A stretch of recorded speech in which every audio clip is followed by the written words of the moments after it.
Alright guys, B13 RX7 right here, rotary engine. You can see it's all cleaned up on this side now. Took out a bunch of stuff on the top and in the side. And same thing on this side. This is turbo intake side. It's all cleaned up. Alright, we're gonna take out this water pump right here. And then this outlet right here. This whole housing. It's all like 3-in-1. You can see I took out these bolts already. This is 8mm right here. Alright, so I took this bolt already when I was working on the alternator and power steering pump right here.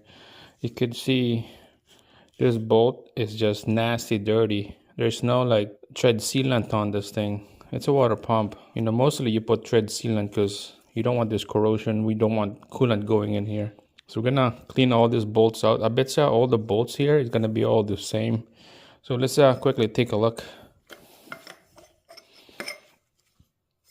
Two in the bottom right here, 12 bolts, 12mm socket on those.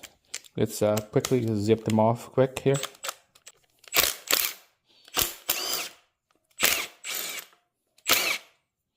Looks like they're all nuts, and then studs is on the other side. Alright, so you can see there's two more bolts right there, 10mm.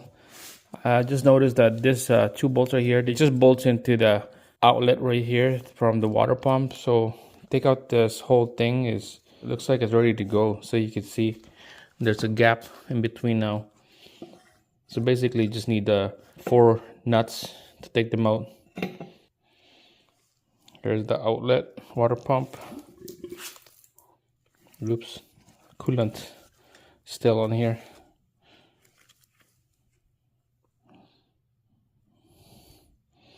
There's no gas. There's a gasket right there. We'll get a new one on this.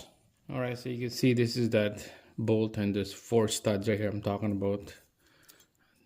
I'm worried about this one right here, this 2, especially this one right here. Let's quickly take out the studs right here.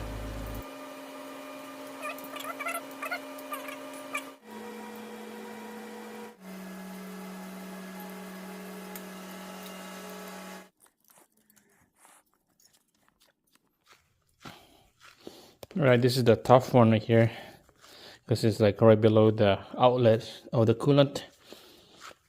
So when we put this back, we'll put a tread sealant in there. There you go. That's it. That's how you take out the water pump outlet for the coolant.